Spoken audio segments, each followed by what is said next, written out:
Hama dzangu, muti mufaro chaiwo pose pamunosangana nemiedzo mizhinji yemhando dzose. Jakobho 1:2. Haleluya.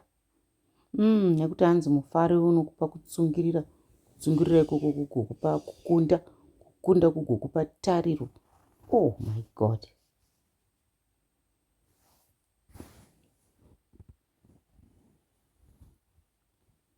Asi chibereko chemweya ndirwo rudo, mufaro, rugare, mwoyo murefu, unyoro, kunaka, kutendeka. Vagaratiya 5:22. Haleluya. Zvino mweya wako kana usingabereki zvinhu zvakadai, chizvibvunza kuti mweya wacho wakabvepi iwoyo, unenge usiri mweya waMwari. Ngatitendeuke hama, tichitarira kuna Jesu, muvambi nomukwanisi wokutenda kwedu, iye akatsunga pamuchinjikwa nekuda kwemufaro wakaiswa pamberi pake. Akashora kunyadziswa kwawo uye akandogara kurudyi rwechigaro choushe chaMwari. VaHebheru 12:2. Praise God. Ndakuudzai izvi kuitira kuti mufaro wenyu uve mamuri uye kuti mufaro wenyu uve wakakwana. Saka kune vamwe vanhu vane mufaro usina kukwana. Haleluya. Kana mufaro wako uchona usina kukwana, enda pana John 15:11. Unoona kuti mufaro wako ungazadzikiswa sei. Haleluya. Praise God.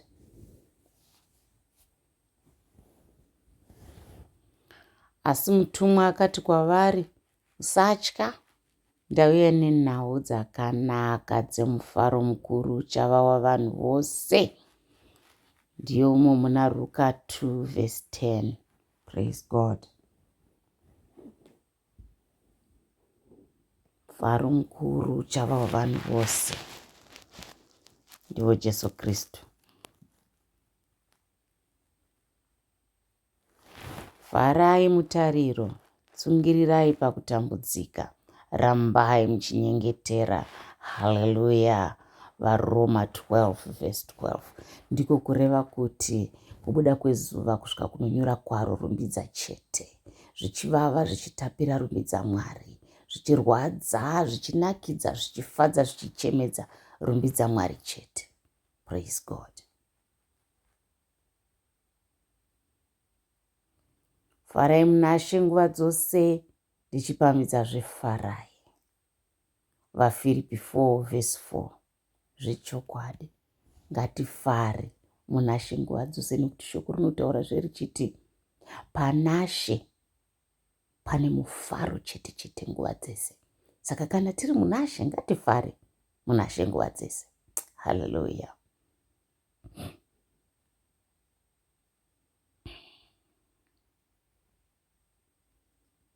Kunyangwe musikana, kunyangwe musina kumuona, munomuda. Kunyangwe zvazvo musingamuoni zvino, munotenda kwaari uye muzere nemufaro usingagoni kurondedzerwa. Haleluya. Praise God. 1 Petro 1:8. Haleluya. Kusvikira zvino hamusati matombondikumbira kana chinhu muzita rangu. Kumbirai uye muchipiwa, uye mufaro wenyu uchava wakazara. Johani 16:24. Praise God. Kumbira uchitotenda kuti zvandatokumbira zvibaba vazvinzwa vatondipa. Tinenge takura tikakwanisa kudaro. Praise God. Mwoyo wakafara mushonga wakanaka, asi mweya wakaputsika unoomesa mapfupa. Zvirevo 17:22. Ibhitanisi iri kutaurwayo kana vanotaura chirungu. Hanzi mweya wako ukavava, mabhonzo anooma. Zvino ngatigadzirisei mweya vadikani, kuti mabhonzo asimbe awo. Amen.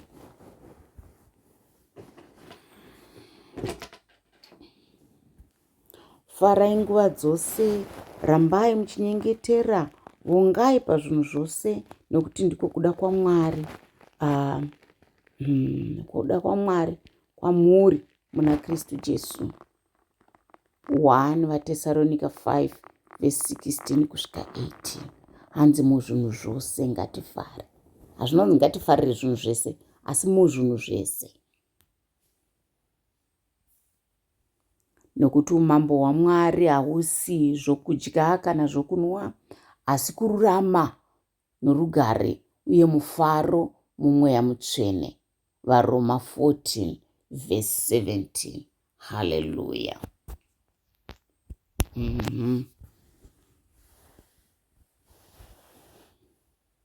Praise God. Nokuti umambo hwaMwari hauzi zvekudya kana zvekunwa, asi kururama nerugare uye mufaro mumweya mutsvene. Saka kana ukagara mukururama nemurugare uri mumweya mutsvene, zvareva kuti wagara muumambo hwokudenga. Hallelujah. Tarisiro yewakarurama mufaro, asi tariro dzawakaipa dzichaparadzwa. Zvirevo 10 verse 28. Hallelujah, praise God. Saka ngatirurame kuitira kuti tigogona kutarisira mufaro, nokuti kana tikafamba mukufamba kusina kururama, zvose zvinoparadzwa nokuti zvisina maturo. Amen. Makandizivisa nzira youpenyu, muchandizadza nomufaro uri pamberi penyu, nezvinofadza zvisingaperi muruoko rwenyu rwerudyi. Hallelujah, praise God. Mapisarema 16 verse 11.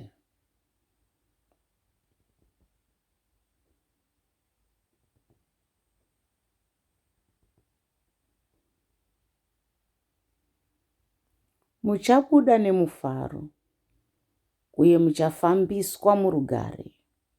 Makomo nezvikomo zvichapururudza uye zvichaimba rwiyo pamberi penyu.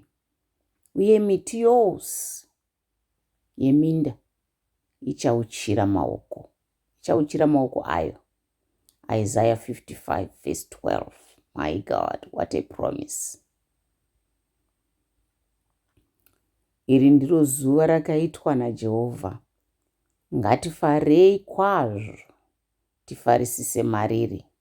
Hallelujah, praise God. Zvakanaka sei kuti Mwari vatisikira zuva tigofara tichipembera mariri kuti mazvita Baba. Mapisarema 118 verse 24. Thank you, Jesus. Hallelujah, hallelujah. Zviro kwazvo ndimi kubwinya kwedu nemufaro wedu. 1 vaTesaronika 2 verse 20. Zviro kwazvo. Jesu ndivo kubwinya kwedu nemufaro wedu. Kunze kwaJesu hakuna kana mufaro uriko. Ndewe nguva duku uye ndewe feki. Amen. Makazadza mwoyo wangu nemufaro mukuru kupfuura zviyo zvavo newaini yavo itsva yakawanda. Mapisarema 4 verse 7. Vamwe vaine waini yakawanda nezviyo nezvese izvi hazvina kuita maturo, asi mufaro unozadza mwoyo wako unobva kuna Mwari. Ava vanodyara nemisodzi vachakohwa nenziyo dzomufaro. Hallelujah. Mapisarema 126 verse 5. Zvino chiri kunzi kudyara apa ishoko raMwari. Ndo rakataurwa kuti ndo rinodyarwa, ratakaudzwa kuti rimwe rinowira pakadai, rimwe rakawira pakadai. Saka mukaenda muchiparidza shoko raMwari, munozokohwa umambo hwokudenga. Praise God. Ndichafara nekufarisisa mamuri. Ndichaimbira zita renyu nziyo dzokurumbidza, imi wokumusoro-soro. Mapisarema 9 verse 2. Haleluya. Ngatiimbirei Jesu vedu, tiimbirei Baba vedu vari kudenga nemufaro mukuru kwazvo. Kunoti kana tafara toimba chitekete. Praise God. Mwari wetariro ngaakuzadzei nemufaro wose nerugare pamunovimba navo, kuti muve netariro izere nesimba remweya mutsvene. Haleluya. Saka tariro izere inowanikwa mumufaro nerugare rwashe. Haleluya. Nokuti munoziva kuti kuedzwa kwokutenda kwenyu kunobereka kutsungirira. Jakobo 1 verse 3. Ichokwadi.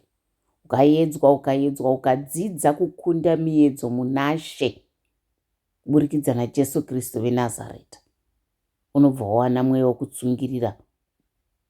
Unowana mweya wokutsungirira nokuti unohwina. Thank you Jesus. Vongai pazvinhu zvose nokuti ndiko kuda kwaMwari kwamuri muna Kristu Jesu. 1 vaTesaronika 5 verse 18. Zvechokwadi. Asi shoko rinoti vongai muna zvose, kwete kuti vongai zvose. Hazvisi zvinhu zvose zvatinofana kuvonga, asi patinopinda nemazviri tinofana kuvonga. Praise God. Kutsungirira kunofanira kupedza basa rako, kuitira kuti imi mukure uye muve vakakwana, musingashayiwi chinhu. Praise God. Jakobo 1 verse 4. Inonakidza vhesi kuti kutsungirira kunofanira kupedza basa rako. Rega kutsungirira kupedze basa. Kune kuchema kuda mashortcut nemashortcut. Nehemia akati kwavari, endai munodya mufaro, zvokudya zvamunoda. Endai munodya nomufaro, zvekudya zvamunoda, nezvokunwa zvinotapira. Mugotumirawo zvimwe kuna avo vasina chavakagadzirira. Zuva ranhasi dzvene kuna She wedu.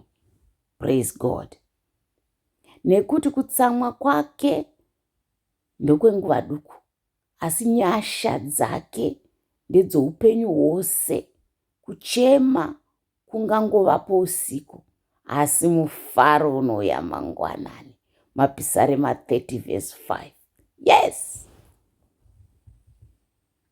Mufaro unouya bedzi mangwanani. Rimwe zuva mufaro unouya chete mangwanani. Praise God. Dzorerai kwandiri mufaro ruponeso rwenyu, uye mundipe mweya unoda kuti undiraramise. Mweya unoda hanzi ndiwo unoraramisa.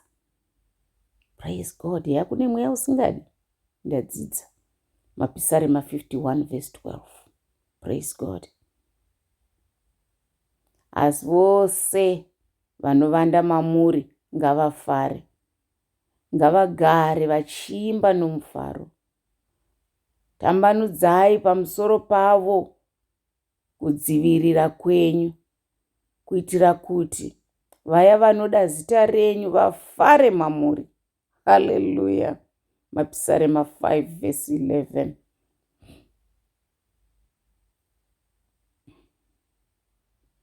Nokuti muri kugamuchira chinovavarirwa nokutenda kwenyu, irwo ruponeso rwomweya yenyu. Haleluya. 1 Petro 1 verse 9. Praise God.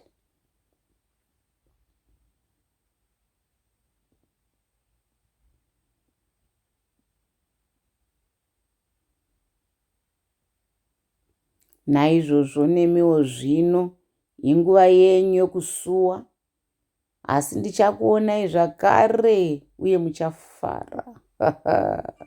Uye hakuna achakutorerai mufaro wenyu. Haleluya! NdiJesu pamuchinjikwa, vadzidzi vochema. Jesu vakuita pamuchinjikwa, vadzidzi vochema. Zvikanzi aiwa ndezvenguva diki izvi, mufaro wenyu uchakura zvisingaiti. John 16 verse 22. Uye rugare rwaMwari runopfuura kunzwisisa kwose, rucharinda mwoyo yenyu nemifungo yenyu muna Kristu. Yes, rugare rwaMwari runopfuura kunzwisisa kwose, rucharinda mwoyo yedu muna Kristu. Hallelujah! VaFilipi 4 verse 7.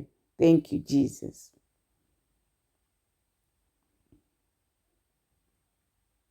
Musafunganya pamusoro pechimwe chinhu, asi muzvinhu zvose kukumbira Mwari neminyengetero, nemikumbiro uye nekuvonga. Praise God. Tichitenda Mwari, tichikumbira. Tisingangofunganyi zvisina direction. VaFilipi 4 verse 6. Hallelujah. Nekuti zviro kwazvo imi Jehovha munoropafadza vakarurama, munovakomberedza nenyasha dzenyu sokunge nenhoo. Thank you, Jesus. Ndiyo mapisarema 5 verse 12. Thank you, Jesus. Ngatirurame kuti tiropafadzwe naShe. Jehovha Mwari wako anewe, ndiye ane simba rekukuponesa. Achafadzwa zvikuru newe, achakunyaradza nerudo rwake, achafara nekuda kwako nekuimba. Hallelujah, praise God. Tichatoimbirwa nengirozi dzedenga kuti Mwari vafara nesu. Zefania 3 verse 17. Moyo wakafara unofadza chiso, asi moyo une shungu unopwanya mweya. Zvirevo 15 verse 13. Hey, nyangwe dai tikaona zvinotiomera vadikani, ngatiregei kufamba takatakura chiso chinenge bhomba. Chiso hanzi chiso chinonyevenuka kana moyo wako wakafarawo. Zvino mufaro waShe haunei nezviri kuitika kunze. Haleluya. Imi makashandura kuungudza kwangu kukava kutamba, makabvisa nguo dzangu dzamasaga, mukandishongedza nomufaro. Haleluya. Zvinogona kutoitikawo pauri izvozvi mudikana. Jesu kubvisa masaga ese wakapfekayo mumwoyo mako, kutokupa mufaro usingagumi. Mapisarema 30 verse 11. Mune izvi munofara zvikuru, kunyange zvino kana zvichifanira, muchitambudzika kwechinguva chiduku nenzira dzose dzemiedzo. 1 Petro 1 verse 6. Miedzo mizhinji inotambudza, asi zvinopera munaShe. Dzungirira mutendi, dzungirira. Kunyange zvakadaro, ndichafara muna Jehovha, ndichava nomufaro muna Mwari muponesi wangu. Habakkuk 3 verse 18. Hallelujah. Praise God.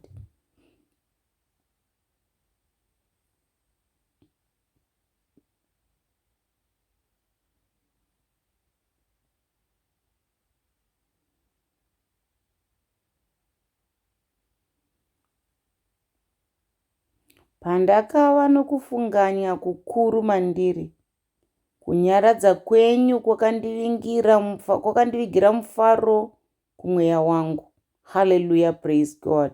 Mapisarema 94 verse 19.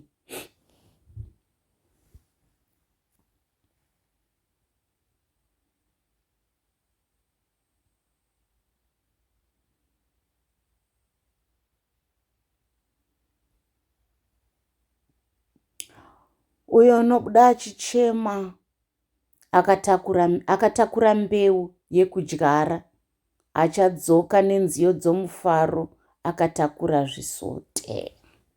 Mapisarema 126 verse 6. Kadyara zvako mbeu dzako pavhu rakanaka, unokohwa nomufaro wakakura zvisingaiti. Mashoko enyu paakasvika ndakaadya, akanga ari mufaro wangu nokufadzwa kwomwoyo wangu, nokuti ndakatumidzwa zita renyu, imi Jehovha Mwari wamasimba ose. Jeremiah 15 verse 16.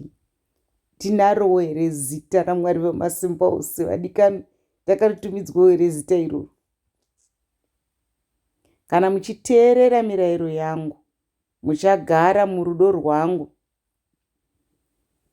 sezvandakateerera mirayiro yababa vangu uye ndikagara murudo rwavo. John 15 verse 10. Hazvina shortcut vadikani. Kana uchida kugara murudo rwaMwari Baba, unoteerera mirayiro yavo. Thank you, Jesus. Farikana muna Jehovha, uye iye achakupa zvinodikanwa nemwoyo wako. Mapisarema 37 verse 4. Haikona kuvhundusira baba, Mwari Baba nechiso chinenge thanda, uchiti ndiko kuti uwane zvaunoda. Fara muna Jehovha, ivo vachakupa zvinodiwa nemwoyo wako. Haleluya. Havavhundusirwi. Sikai mukati mangu mwoyo wakachena, imi Mwari, uye muvandudze mweya wakarurama mukati mangu. Praise God. Mapisarema 51 verse 10. Ndi David uya aikumbira kuti sikai mukati mangu mwoyo wakachena. Praise God. Ndoda mwoyo wakachena iwoyo Mwari Baba. Ndakumbira muzita raJesu. Amen. Pakupedzisira hama, ndinoti kwamuri, fungai pamusoro pezvinhu izvi zvose zvechokwadi, zvose zvinokudzwa, zvose zvakarurama, zvose zvakachena, zvose zvinodikanwa, zvose zvinoyevedza. Kana paine chinhu chakaisvonaka kana chinorumbidzwa, fungai pamusoro pezvinhu izvi zvakadai. VaFiripi 4 verse 8. Haleluya. Muri kufungei? Avo vari vaKristu Jesu vakarovererwa pamuchinjikwa, nyama nokuchiva kwayo uye zvainoshuva. VaGaratia 5 verse 24. Yes, vanogara muna Jesu vakarovedza nyama yavo nezvishuvo zvayo. Haleluya. Praise God. Kwete izvozvo bedzi, asi tinofarawo mumatambudziko edu, nekuti tinoziva kuti kutambudzika kunouyisa kutsungirira. VaRoma 5 verse 3. Haleluya. Vangani vangasimudza maoko kuti ini mumatambudziko angu ndinofara hangu? Nenge usingafariri matambudziko, asi nenge uchifarira Mwari, wakangomirira zuva rachona iroro chete, unorimirira une good attitude. Mbavha inongouya uzoba nokuuraya nokuparadza. Ini ndakauya kuti ave neupenyu, uve neupenyu, uye uve nehwakazara. My God. John 10 verse 10. John 10:10. Johani 10:10. Yes. Praise God. Saka upenyu hwakazara unowanikwa muna Kristu chete. Jehovha ndivo simba rangu nenhoo yangu. Mwoyo wangu unovimba navo, uye ndinobatsirwa. Mwoyo wangu unokwakuka nomufaro, uye ndichavavonga nenziyo. Mapisarema 28 verse 7. Ande. Saka Jehovha vanovongwa nenzimbo. Nzimbo dzacho ngatidzingwarire kuti dziri kutaura kuti kudii kana tafunga kuvonga Jehovha.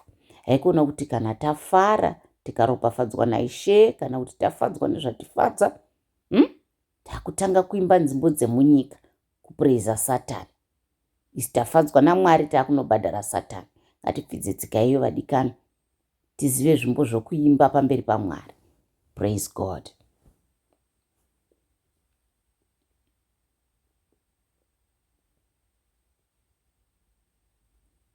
Kunyange zvakadaro hazvo, musafara nokuti mweya yakaipa inozviisa pasi penyu, asi farai kuti mazita enyu akanyorwa kudenga. Luka 10:20. Nekuti zvakanzi nemazuva ekupedzisira kune imwe mweya ichauya ichitoti wegomosumuka endapo ichidzinga mhepo idzodzo, asi hazviri kuti inenge iri mweya yaMwari. Haleluya! Kungotaurawo vadikanwi, ngatiteste mweya iyi. Kuti mwoyo wangu ukiimbirei, ugorega kunyarara. Haiwa Jehovha Mwari wangu, ndichakuvongai nokusingaperi. Mapisarima 30:12. Shuwa here kuti kunyange dai ndikawina rotari ye10 million ndinoramba here ndichiimbira Mwari? Nyange dai ndikaroorwa ndakamirira chaizvo makore akawanda, ndinoramba here ndichikudza Mwari? Ngatipafunge vadikana. Ndakaisa Jehovha pamberi pangu nguva dzose, nokuti ari kurudyi rwangu, handingatongozungunuswi. Mapisarema 16:8. Ndo zvakanaka kaizvo. Kana wagara Jehovha ari kurudyi rwako, hauzungunuswi. Vanokuzungunusa asi hauwi, hauputsiki. Thank you Jesus. Naizvozvo mwoyo wangu unofara, uye rurimi rwangu runopururudza. Muviri wangu uchazorora zvakanaka. Kana tiri munashe vadikani, ndiwo mapisarema 16:9. Hanzi mwoyo wangu unofara, rurimi rwangu runopururudza, uye muviri wangu uchazorora zvakanaka. Saka kureva kuti kuno kumwe kuzorora kusina kunaka. Pandakati rutsoka rwangu rwotedzemuka, rudo rwenyu imi Jehovha rwakanditsigira. Mapisarema 94:18. Mazvoona kuti wakatendeka pamberi paMwari nyange akatsvedzemuka adoni. Rudo rwaMwari charo runomujega kuti apunzika zviti. Thank you Jesus. Thank you for your faithfulness. Tinotenda. Danidzirai nemufaro kuna Jehovha, imi nyika dzose. Mapisarema 100:1. Zvino zvobva zvonzanzi uri nyika yangu tsvene, kuti kana Mwari vachitiona tatoo nyika, iwe uri nyika indiri nyika. Saka zvanzi daidzira nomufaro kuna Jehovha. Kana uri nyika tsvene, daidzira. Praise God. Shumirai Jehovha nemufaro, uyai pamberi pavo nenziyo dzomufaro. Mapisarema 100:2. Mazvinzwa nzimbo dzinoiwa nadzo pamberi paJehovha, nzimbo dzomufaro. Muchivashumira nenzimbo dzemufaro, tichivashumira nenzimbo dzemufaro. Zvino kana tadero, denga rozaruka, ngirozotumwa kuzotipindura zvatanenge takumbira. Kunyange dai muonde ukasatunga maruva, uye mizambiringa ikashayiwa zvibereko, kunyange kubereka kwomuorivhi kukanonoka, uye minda ikasabereka zvokudya, kunyange dai kukasava namakwai muchirugu, uye mombe dzikasava mumatanga, kunyange zvakadaro ndichafara muna Jehovha. Haleluya. Hapana chimwe chinhu chinondifadza kupfuura kunzwa kuti vana vangu vari kufara muchokwadi. Haleluya. Noti chokwadi chakaita sei? Jesu vakati ndini zvokwadi. Saka kana uchifara muna Jesu, hanzi zvino vafadza zvisingaiti. 3 John 1:4. Praise God.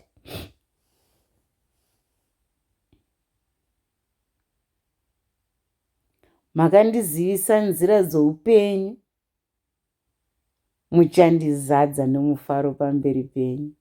Mabasa 2 verse 28. Oh, praise God. God is good. Makanaka Jesu. Makanaka. Mazvita.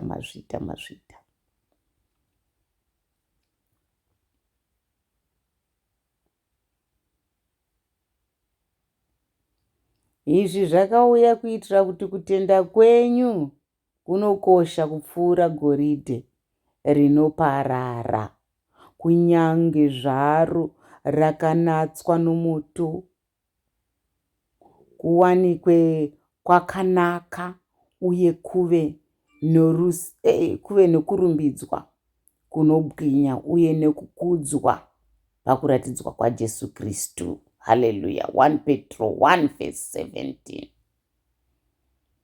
Jehovha atiitira zvinhu zvikuru uye tazara nemufaro. Mapisarema 126 verse 3. Munombofadzwawo here vadikano nemufaro kana Jehovha vakuitirai zvinhu zvikuru? Munokwanisa kuzvionawo here kuti izvi zvinhu zvikuru izvi kana Jehovha vakuitirai zvinhu zvikuru? Kana kuti kana mangwana ichi makutofunga the next thing and the better thing. Praise God. Nekuti ndinoziva urongwa hwandinawo pamusoro penyu, ndizvo zvinotaura Jehovha. Urongwa hwokuti mubudirire, kwete hwokuitira zvakaipa. Urongwa hunokupai tariro neramangwana rakanaka. Haleluya. Jeremiah 29 verse 11. Mwari vanoziva havo zvirongwa zvavainazvo, endi zvanzi zvirongwa zvavo zvakangonaka chete. Naizvozvo usatya, nekuti ndinewe. Usavhunduka, nekuti ndiri Mwari wako. Ndichakusimbisa uye ndichakubatsira. Ndichakutsigira neruoko rwangu rwerudyi. Isaiah 41 verse 10. Haikona kutya kana uri munashe, nekuti She vakakukavha from all angles. Asi akabayiwa nokuda kwokudarika kwedu, akakuvadzwa nekuda kwezvakaipa zvedu. Kurohwa kwakatiringa rugare kwaiva pamusoro pake, uye namavanga ake takaponeswa. Past tense. Isaiah 53 verse 5. Saka takatoponeswa kare nekuti mavanga akatoonekwa. Jehovha ndiye mufudzi wangu, hapana chandinoshayiwa. Mapisarema 23 verse 1. Zvareva kuti chero mufaro chaiwo handiushayiwi. Kana Jehovha varivo mufudzi wangu, mufaro handiushayiwi. Hallelujah. Praise God.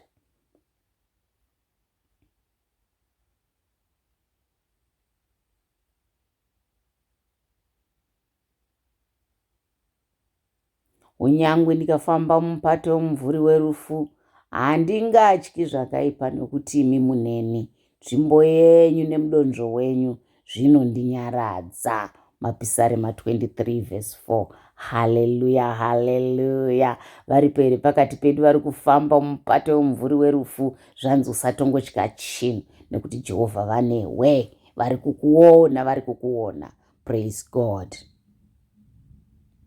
Asi anofarira murayiro waJehovha uye anofungisisa murayiro wake masikati nousiku acharopafadzwa.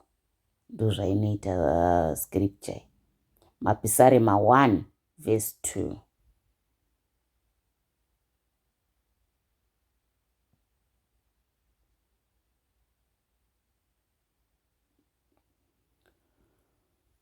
Uye muzive rudo urwu runopfuura ruzivo, kuti muzadzwe nekusvikira pachiyero chekuzara kwose kwaMwari.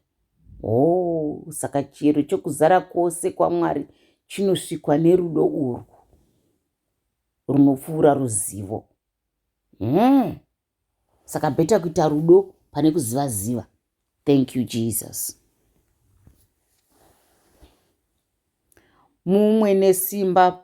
mumwe nesimba pamwe chete navatsvene vose kuti mubate, muve nesimba pamwe chete navatsvene vose kuti mubate, kuti kupamhama nokureba uye kukwirira nekudzika kwarwo rudo rwacho rwakadii. vaEfeso 3:18. pananga rugona kurumezha. Kuti Kristu agare mumwoyo yenyu nokutenda, uye ndinonyengetera kuti imi muve nemidzi uye musimbiswe murudo. vaEfeso 3:17. Saka muKristu anotoda midzi nhai kuti asimbiswe, nokuti zvakanzi kana tagara muna Kristu tafananidzwa nemuti uye wakadzimwa panzova dzemvura une mudzi wakadzika-dzika. Haleluya! Mudzi wako wakasvika papi mutendi? Rudo harufariri zvakaipa, asi runofarira chokwadi. 1 vaKorinde 13:16. Saka haikona kutaurira vanhu kuti ndine rudo, hai ndine rudo, iwe uchifarira zvakaipa. Hanzi hazvisizvo zvakaita rudo izvozvo, hazvisizvo zvakaita rudo. Saka ongorora rudo rwako mudikwana, ndiwe unoziva zvido zvemwoyo wako zvinokufadza mumwoyo mako, kuti unofarira here ukaona vamwe vachitambura. Uye tariro hainyadzisi, nekuti Mwari akadurura rudo rwake mumwoyo yedu kuburikidza nemweya mutsvene uyo wavakatipa. vaRoma 5:5. Haleluya! Zvino saka tariro kana isinganyadzisi, tinotarira kusvika tatarira, hatinyadziswi. Asi ngatizvipei nguva, ngatirege kubatira Mwari wachinai, ngatingotarira tichitenda. Ndichiziva izvi kuti iye akatanga basa rakanaka mamuri acharipedza kusvikira pazuva raKristu Jesu. vaFiripi 1:6. Yes, Mwari vedu havaiti zvitsupu zvokuti chibasa pano, chibasapo, chimwapo. Vane focus, chavatanga vanopedza. Vakatendeka saizvozvo, havasiri basa ravo panzira. Musakarira mari pamagariro enyu uye mugutsikane nezvamuinazvo, nokuti Mwari vakati, handingatongokusiyei, handingatongokurasei. vaHebheru 13:5. Saka pamunapona ipapo, gutsikanai, mutende Mwari nazvo zvamuinazvo nepamunapona ipapo, nekuti kutenda kunounza kuti zvinhu zviberekane. Farai nevanofara, chemai nevanochema. vaRoma 12:15. Izvi ndo zvatisingachagoni vatendi vanhasi. Tikaona mumwe wedu achichema, chinoita chidigidigi, chinoita chiteketeke, chigoita chitiktok, chigoita chiwhatsapp. Taona mumwe wedu achichema, ndozvatakuita vatendi vanhasi. Ngatitendeukei patsika iyoyo, tidanane, tigochema nevanochema. Asi tangai kutsvaka umambo hwokudenga nokururama kwavo, uye zvinhu zvose izvi zvichapiwawo kwamuri. ndiMateo 6:33. Haikona kungoda zvinhu zvaJesu, Jesu vacho musingavadi. Tsvagai Jesu first. Mawana Jesu ndo mune njumba yacho zvese zvatiri kutsvaga muna Jesu imomo. Saka tikawana Jesu tawanawo nechinjumba chacho ichocho. Amen. Ini ndiri muzambiringa, imi muri matavi. Kana mukagara mandiri uye neni ndiri mamuri, muchabereka zvibereko zvakawanda. Kunze kwangu hamungagoni kuita chinhu. Johani 15:5.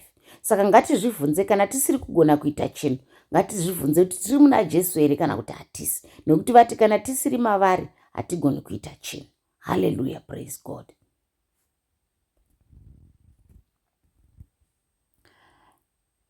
Ndakuudzai zvinhu izvi kuitira kuti muve nerugare mandiri.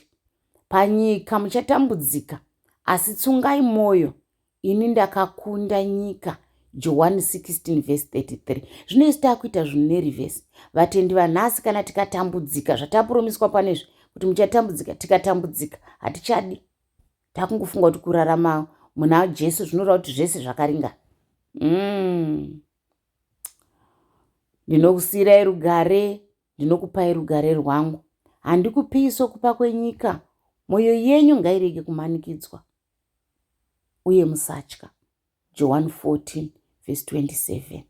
Nekuti nyika haipi rugare chairwo chairwo vadikana.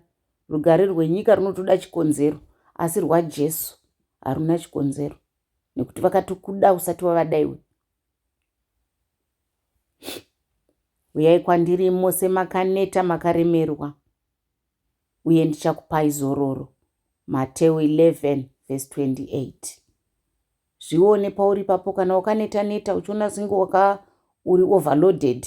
Zvanzi naJesu, uya uturire pano pandiri. Ini ndikupe mutero wangu wakareruka, ndotora wako iwoyo. Asi vamwe havadi, vanotambura nawo mutoro wavo. Havadi havo.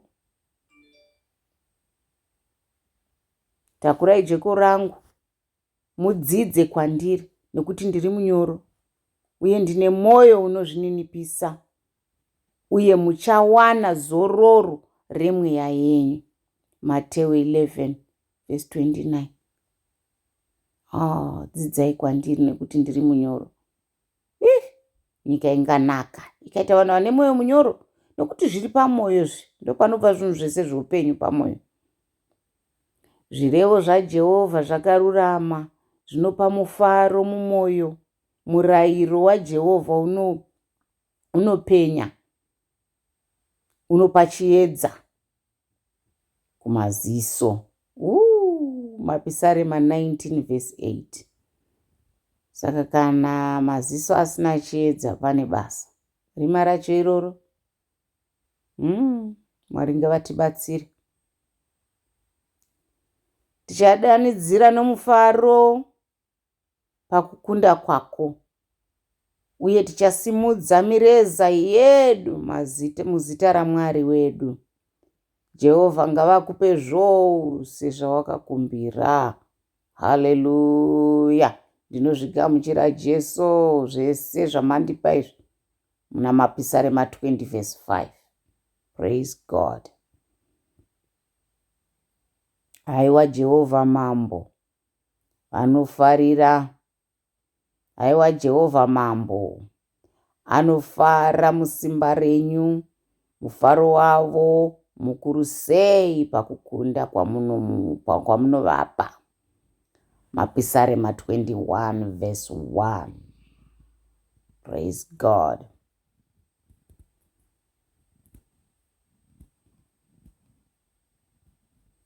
Mwoyo wangu uchazvirumbidza muna Jehovha. Mwoyo wangu ucharumbidza muna Jehovha. Vanotambudzika ngavawane vafare. Praise God. Mapisarema 34:2.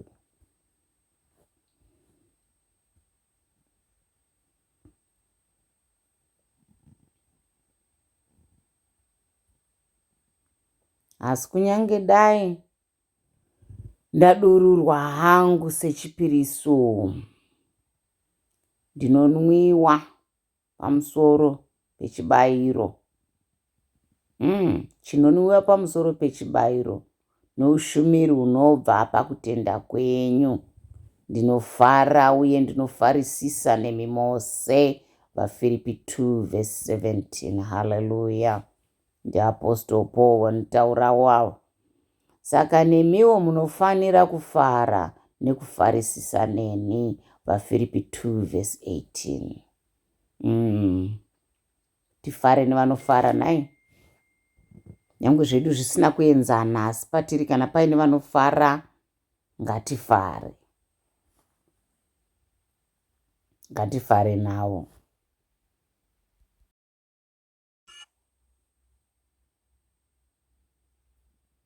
Vakaropafadzwa imi kana vanhu vachikutukai, vachikutambudzai uye vachikupomerai zvamusina kuita, zvakaipa zvose nokuda kwangu. Mateo 5:11. Vangani vedu vangaona sekuropafadzwa, uchingotukwa so, uchingopomerwa, uchingoshorwa so. Vangani vangaona ikoko sekuropafadzwa. farai mufarisise kwazvo, nokuti mubayiro wenyu mukuru uri kudenga. Nokuti nenzira imwe cheteyo vakatambudzika vaprofita vakatungamira. Mateo 5:12. Mazuva ano taakuda kunamata mhene kwakaita sei, kusina chinonetsa, kukangonetsa chete takutokweshena Mwari vacho. Asi apokapo zviri kunzi titamburewo sezvakaita vakatungamira. Kwete nekuti tinoda kuremedza kutenda kwenyu, asi kuti tinobatsirana nemi kuti muve nomufaro, nekuti makamirira zvakasimba nekuda kwekutenda. Haleluya, haleluya. 2 Korinte 1:24. Praise God.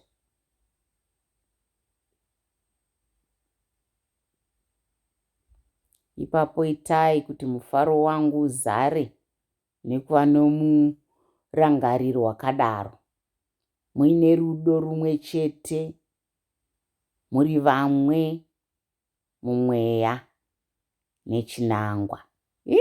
VaFilipi 2:2. Zvino nyangwe chechi inenge yakazara kuti pane vanhu vakanzi vane umwe chete ipapo ngavasumuke, vanowanikwa here mazuva ano? Mwari wekudenga tibatsireiwo. Ndinofarira vimbiso yenyu kufanana nouya unowana zvakapambwa zvizhinji. Mapisarema 119:162. Yes, vanga vari muvimbiso ava. Vimbiso yacho yaiva Jesu Kristu veNazareta. Sitakugara muvimbiso yacho. Praise God. Miromo yedu yakanga izere nokuseka, ndimi dzedu dzizere nenziyo dzomufaro. Ipapo zvakanzi pakati pendudzi Jehovha vakaitira zvinhu zvikuru. Mapisarema 126:2.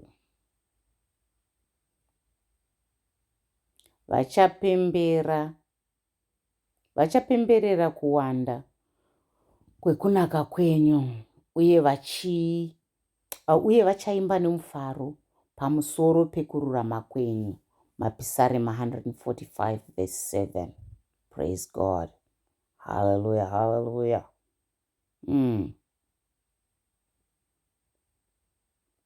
Kuwanda kwekunaka kwedu.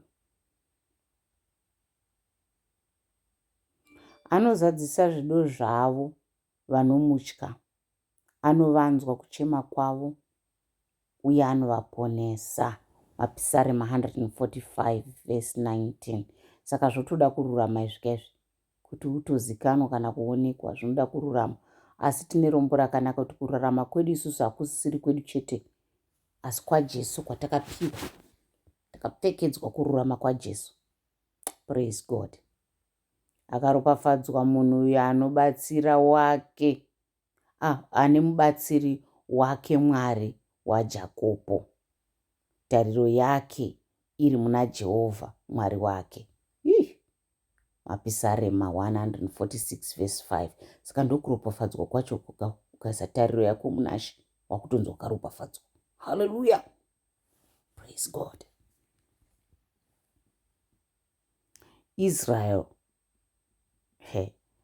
Israeri ngavafarire muiti wavo. Vanhu veZioni ngavafarire mambo wavo. Mapisarema 149:2. Ndiwe Zioni racho iwe, zvanzifarira muiti wako, zvanzifarira mambo wako. Neniwo pamwe chete ipapo ngatifarire mambo wedu, hama dzangu, ngatifarire mambo wedu. Muzita raJesu, ameni.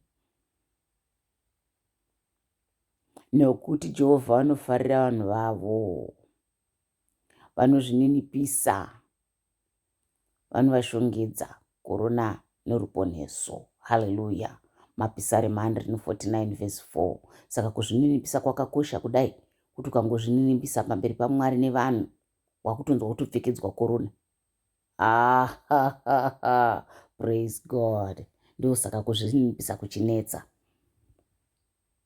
vatsvene ngavafare nekukudzwa kwavo, uye vaimbe nemufaro vari pamibhedha yavo. Ei, haleluya! Hanzi rega yako kuzvinetsa nekumuka, hanzi imba nomufaro uri ipapo.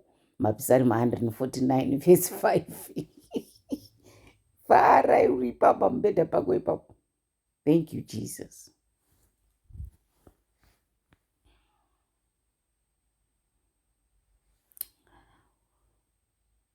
Kunyangwe mukaseka mwoyo unogona kurwadziwa, uye mufaro ungangoperera mukusuwa.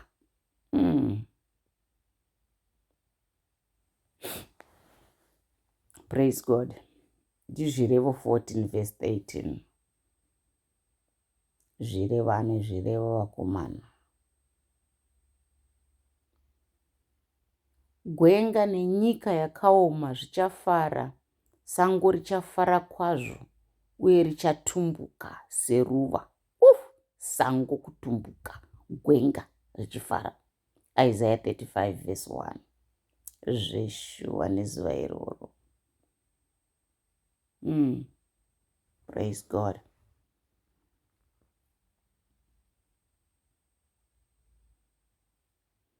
Chiso chinobwinya chinofadza mwoyo, uye mashoko akanaka anopa utano kumapfupa.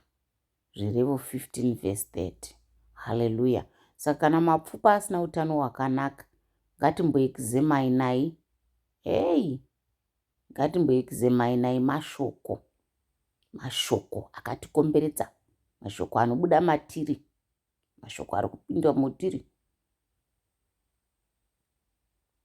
Garai zvakanaka mumwe nomumwe, musazvikudza, asi muve nechido chokufambidzana navanhu vapasi pasi. Musazviita vakachenjera. Haleluya! Varoma 12 vhesi 16. Mupfidze kuti kana maenda pasangano raMwari kunonamata, maakuungana muchitaura nyaya dzemabhizinesi, muchisasamura vanhu vanotambura vasina chavainacho. Praise God. Saka nemiwo munofanira kufara nokufarisisa neni. VaFiripi 2 vhesi 18. Haleluya! Haleluya! Yes, farai neni hama dzangu. Farai neni muna She. Hanzi tifare naShe vacho, tifarewo navo vachifarawo nesu. Haleluya, haleluya. Praise God.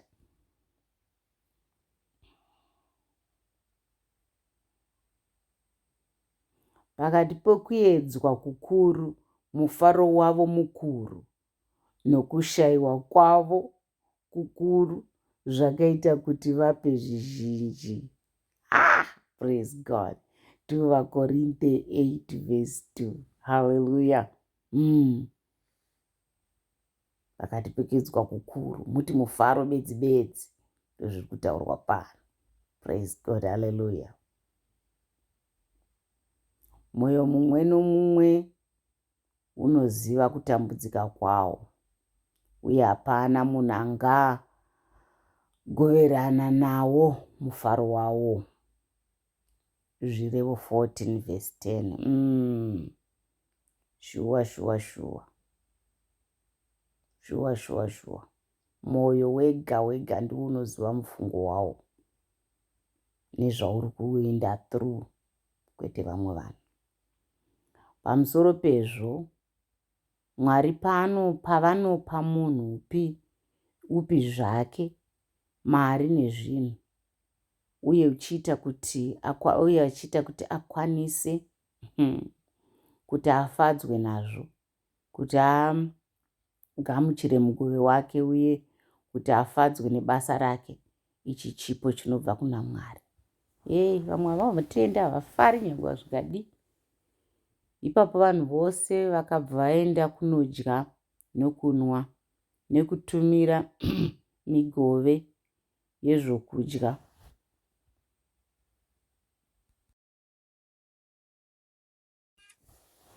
Nekutumira migove yese nezvekudya, vachipemberera nomufaro mukuru, nokuti vakanga vanzwisisa zvinhu zvavo zvavakanga vaudzwa. nomufaro muchachera mvura kubva mumatsime oruponeso. Isaiah 12 verse 3. Hallelujah. Alright. Saka mvura yemumatsime oruponeso inotocherwa nomufaro. Hallelujah.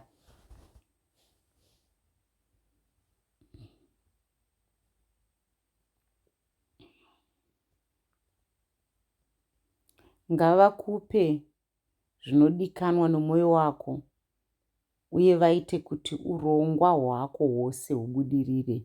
Mapisarema 12 verse 4. NdiJehovha vari kurehwawo kuti vakupewo vandipewo ini zvido zvemwoyo wangu, ndokunge zvichiwirirana nekuda kwavo kuri mushoko raMwari.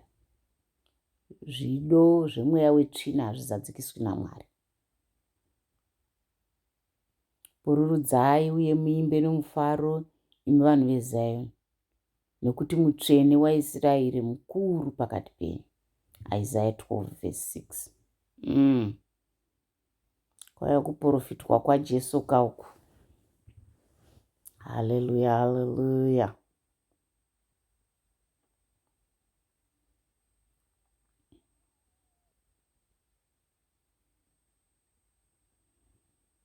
Asi unemi munotya zita rangu, zuva rokurarama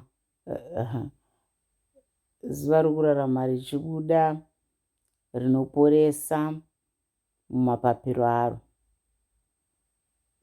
uye muchabuda muchisvetuka semhuru dzaburitswa muchirugu. Hallelujah, praise God. Marakai 4 verse 2. Nokuti mambo vanovimba naJehovha nekuda kworudo rusingaperi rwokumusoro-soro, iye haangatongozununguswi. Mapisarema 21 verse 7. Hatisati tambomunzwa munhu angagona kuzunungusa Mwari wekumusoro kudenga.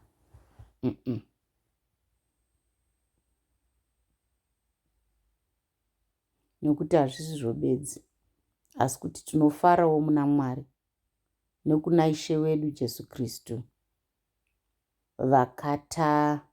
vatakapiwa zvino naye kuyananiswa.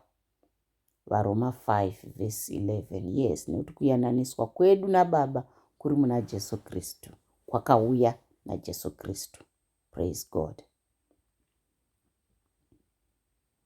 Saka zvinodzinga zvinonetsa pamusoro wako, ugobvisa zvinotambudza pamuviri wako, nokuti uduku nesimba hazvina maturo. Hallelujah, praise God. Muparidzi 11 verse 10. Hallelujah.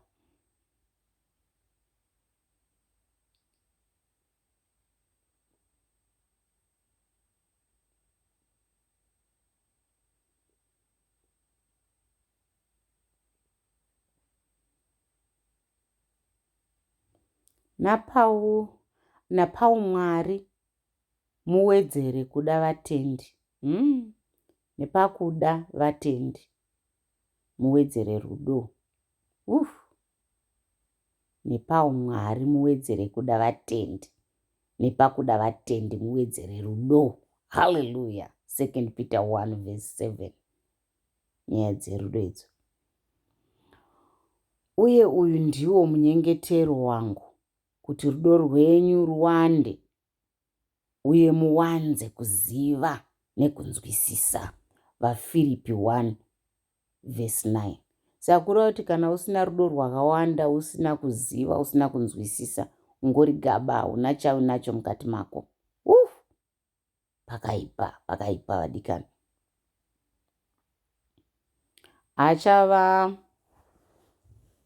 Achava mufaro nekufarisisa kwamuri, uye vazhinji vachafara nekuda kwokuberekwa kwake. Luka 1 verse 14. Unenge wakaropafadzwa ukaona une upenyu hwakadero, kuti kuna Mwari uri mufaro. Vanhu vari pano panyika vanotopemberera nekuda kwokuberekwa kwako. NdiJesu chete. Thank you Jesus. kana muine kurudziro inobva pakubatana naKristu, kana paine kunyaradza kunobva parudo rwavo, kana pano kuwadzana nomweya, kana paino unyoro netsitsi, panozikanwa kunzi mweya washe unenge uri ipapo. VaFiripi 2:1. Tinobva tazikanwa kana tiine izvozvi pakati pedu kuti tiri vatendi vechokwadi. Naizvozvo mwoyo wangu unofara uye rurimi rwangu runofarisisa, uyezve muviri wangu uchararama netariro. Mabasa 2:26. Saka muviri unogona kutongorarama netariro chete. Tiri kudzidza. Thank you Jesus, thank you. Ndatarira pakati pokuedzwa kukuru, mufaro wavo mukuru nekushayiwa kwavo kukuru zvakaita kuti vape zvizhinji. 2 Vakorinte 8:2. Haleluya! Pakati pekuedzwa kukuru, mufaro wavo mukuru. Vangani vangatiudza izvi kuti kuedzwa kwangu kwanyanya, saka mufaro wangu watonyanyawo. Mwari ndibatsireiwo, ndigoneseiwo. Munhu mumwe nomumwe ngaape sezvaafunga nemumwoyo make kuti ape, kwete kupa achitsutsumwa kana kuti achimanikidzwa, nekuti Mwari vanoda munhu anopa nomufaro. Iri kuzikanwa here vhesi iyi mumachechi? 2 Vakorinte vechipiri vhesi 9-7. Haikona kutarira vanhu mani. Zvanzi munhu nemunhu sezvaakaita zvaasarudza nemwoyo wake ndokupa kwaanoita. Praise God. Kunyange zvazvo munhu akararama makore mazhinji, ngaafadzwe nawose, asi ngaarangarire mazuva erima, nekuti achava mazhinji. Zvose zvichazouya hazvina maturo. Muparidzi 11:8. Kasafamba munashe mazuva erima kana azouya, hakuna chakanaka. Garai zvakanaka mumwe nomwe, musazvikudza, asi muine chido chokufadzana nevanhu, chokufambidzana nevanhu vapasi-pasi. Musazviita vakachenjera. VaRoma 12:16. Fambidzanaiwo nevari pasi-pasi ipapo. Kunoda kungozvikudza zvisina nebasa rese vana vaMwari. Umambo hwokudenga hwakafanana nepfuma yakavigwa mumunda. Mumwe murume akati aiwana akaivigazve, uye ipapo mukufara kwake akaenda akandotengesa zvese zvaaiva nazvo ndokutenga munda iwoyo. Mateo 13:44. Jehovha ari pedyo nevane mwoyo yakaputsika, uye vanoponesa avo vakapwanyika pamweya. Mapisarema 34:16. Saka nyaya yekuzvikudza inyaya hombe pamberi paMwari. Vari kutoti havaidi. Ndopaunoona mumwe atobhenda musana ari mwana mudiki nekukokonyara, kufamba akakokonyara. Ushaya kuti chiigwe ipapapo. Ngatiponei vadikani, Jesu vari kuuya. Munhu anowana mufaro mukupa mhinduro yakanaka, uye rakanaka sei kushoko rinouya nenguva. Zvirevo 15:23. Chokwadi. Asi unotoona mumwe munhu achifadzwa kuwana mufaro nerafu, kutozikanwa guta rese kuti uyo nerafu, rafu hatangike. Uchiti ndo rafu rakai. Izvo. Ravirai henyu muone kuti Jehovha vakanaka, vakaropafadza munhu anovanda maari. Mapisarema 34:8. Jehovha vakanaka. Saka kana ukavanda mavari, vanokuropafadza. Hallelujah. Praise God.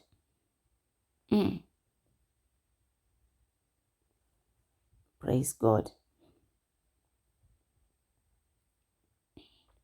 vachazadza muromo wako nokuseka uye miromo yako nokupururudza. Haleluya! Muromo wangu wangozara nekupururudza chete. Mwari vekudenga vandigonesewo zvakadai. Hanzi zviri muna Jobho 8 verse 21.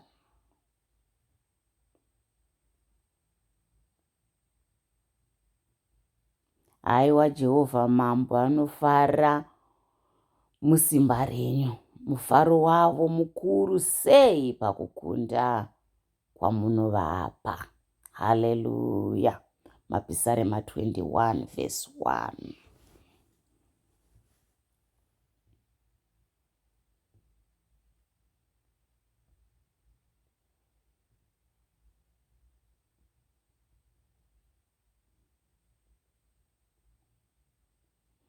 Asi farai kuti munogovana naKristu mumatambudziko, akuitira kuti mufare kwazvo pakuonekwa kwokubwinya kwavo. 1 Petro 4 verse 13. Saka tichigoverana naShe pakuonekwa kwavo mumakore tichafara. Hallelujah, hallelujah, praise God.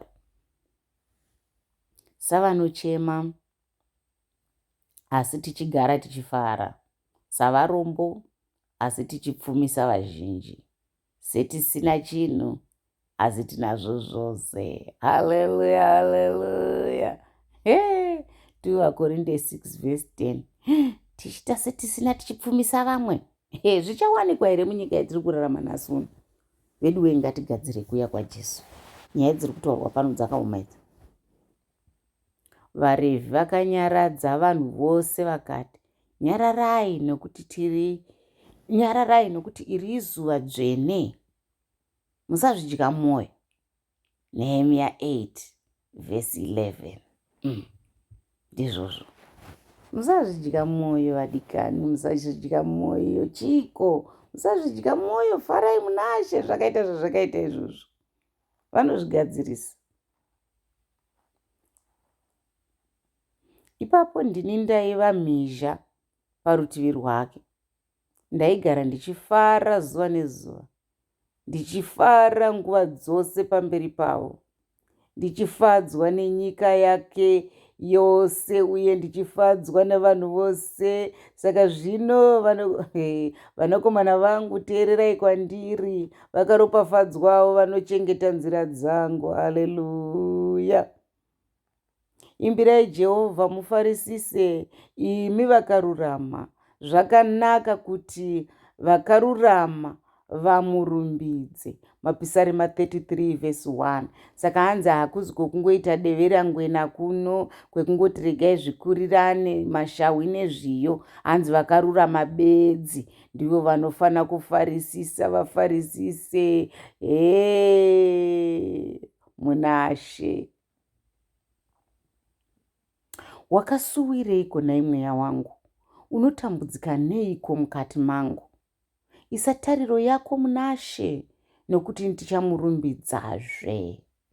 Muponesi wangu naMwari wangu. Mapisarema 42 verse 11. Dzimwe nguva mudikani taura nemwoyo wako, ukaona uchingoshungurudzika ufungise kuti kuna Mwari vanoda kurumbidzwa newe. Mwoyo wangu, wake up. Saizvozvo ndinoti kwamuri, pano mufaro pamberi pavatumwa navaMwari pamusoro pomutadzi mumwe chete anotendeuka. Luka 15 verse 10. Hachisi chinhu chidiki kutendeutsa munhu 1 kuti auye kuna Mwari, nekuti ngirozi denga rese hanzi rinodhanza richiimba panoitika mufaro mukuru. Saka ngatishuvirei kuita izvozvo, kuunzawo vakarasika kuna Jesu. Amen. Mweya wangu uchagutswa kunge wadya zvakakora kwazvo. Muromo wangu uchakurumbidzai nemiromo inofara kwazvo. Mapisarema 63 verse 5. Hallelujah, praise God.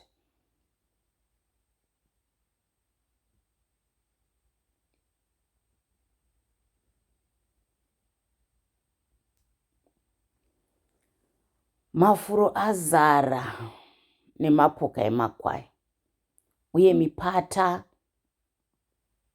yafukidzwa nezviyo zvinodaidzira nomufaro uye zvinoimba. Mapisarema 65 verse 13. Mafuro azara namapoka amakwai. Haleluya, haleluya. Makwai evanhu. Asi vakarurama ngavafare, vafarisise pamberi paMwari, ngavafare, vapembere. Mapisarema 68 verse 3. Ndizvozvo chaizvo tinonzwa kuti kana tichinge takunda zviya, yazosvika nguva yatakurarama muparadhiso, tiri pamberi paBaba, tinenge takungofara bedzi, tangodaidzira holy, holy, holy, holy. Praise God. Ipapo ndichaenda kuaritari yaMwari, kuna Mwari, iye mufaro wangu nemudikani wangu. Ndichakurumbidzai nembira, imi Mwari. Hey!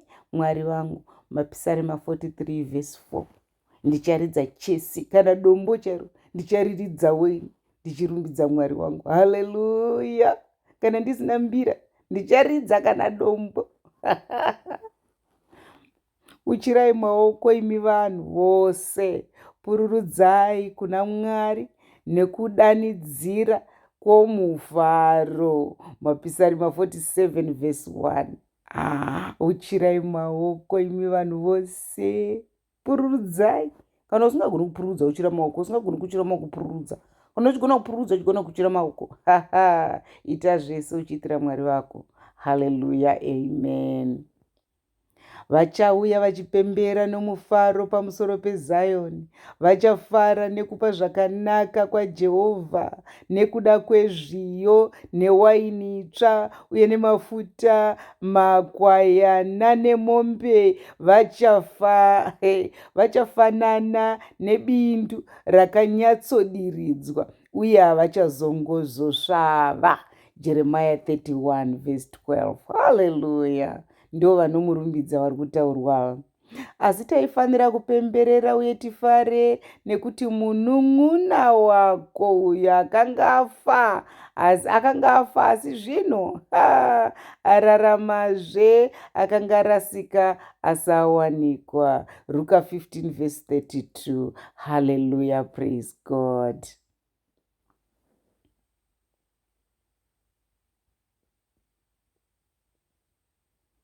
Mukadzi anopona mwana anorwadziwa nokuti nguva yake yasvika, asi kana mwana wake azvarwa anokanganwa kurwadziwa kuya, nekuda kwemufaro wokuti mwana azvarwa munyika. Hallelujah, praise God. John 16 verse 21. Hallelujah. Ndinofara kuita kuda kwenyu, imi Mwari vangu. Murayiro wenyu uri mukati momwoyo wangu. Haleluya, haleluya. Mapisarema 40 verse 8. Zvino uyu David ari kuti mufaro wenyu nemashoko enyu zviri mumwoyo mangu. Kweiwe mudikani mumwoyo mako muneiko? Chitozevezera. Zvimwe hazvidaidziriki zviri mumwoyo yedu isu sevanhu.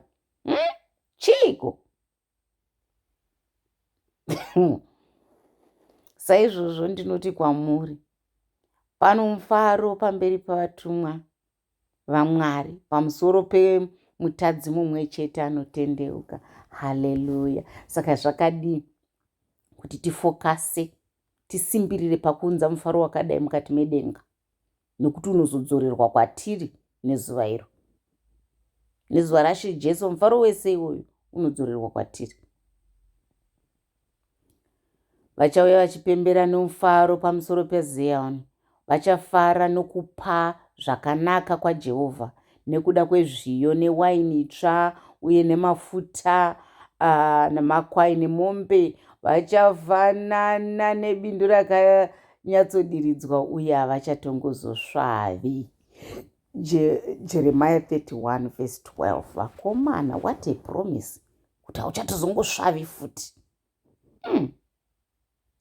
ndiitei kuti ndinzwe mufaro nokufarisisa.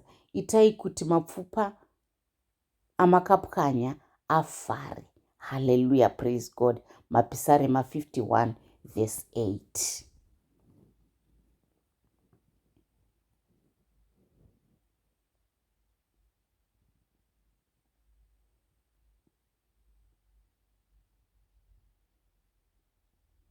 Ndichasimbisa vanenge vaneta uye ndichagutsa vanenge voziya.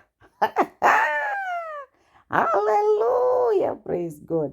Jeremiah 31 verse 25. Saka zvinochanetsa chimudikani, kana wakuziya hanzi ndichakugutsa, kana waneta hanzi ndinokusimbisa. Saka indinonaso kuti muna Jesu makanaka umu hamuna chisimo. Kubva patatangira kusvika izvino hamuna chisimo. Zvese tiri kupromiswa. Praise God. Nokuti hamuna kushumira Jehovha Mwari wenyu nomufaro nokupembera panguva yokubudirira.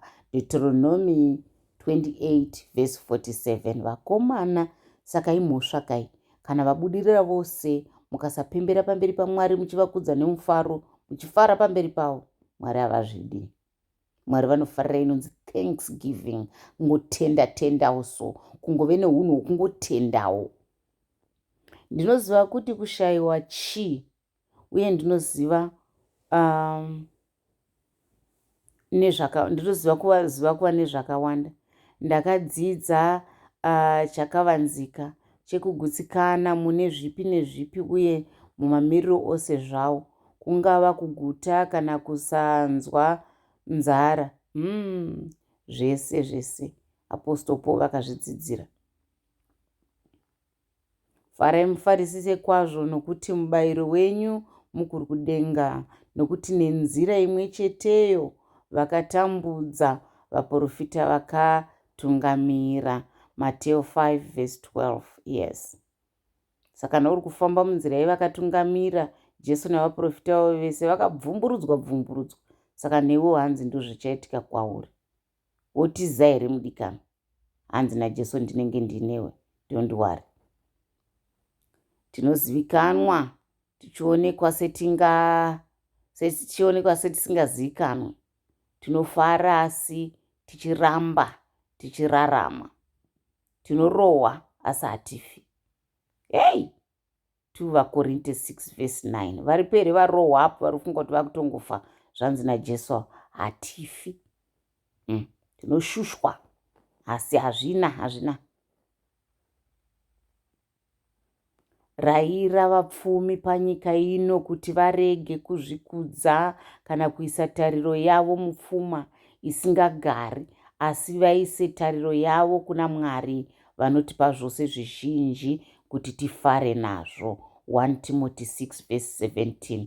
Uchenjeri hwakakosha huri kutaurwa apa. Haikona kuvimba nepfuma, haikona kuvimba nezvinhu zvinoonekwa. Vimba naJesu. Hallelujah. Savanochema asi tichagara tichifara, savarombo asi tichipfumisa vazhinji, setisina zvinhu asi tinazvo zvose. 2 vaKorinte 6 verse 10. Zvino munhu wanasi haambokuiti kuti ufungire. Angatokuita kuti ufungire kuti anazvo iye asina, pane kuti ufungire kuti haana iye ainazvo. Anomeka sure kuti anokutaridza chete kuti ndinazvo. Ndinoimba nemi zvikuru, ndinozvirumbidza zvikuru nekuda kwenyu. Ndinokurudzirwa zvikuru mumatambudziko edu ose. Mufaro wangu hauna magumo. 2 vaKorinte verse 7. 2 vaKorinte 7 verse 4. Praise God. Mufaro usina magumo wakanaka.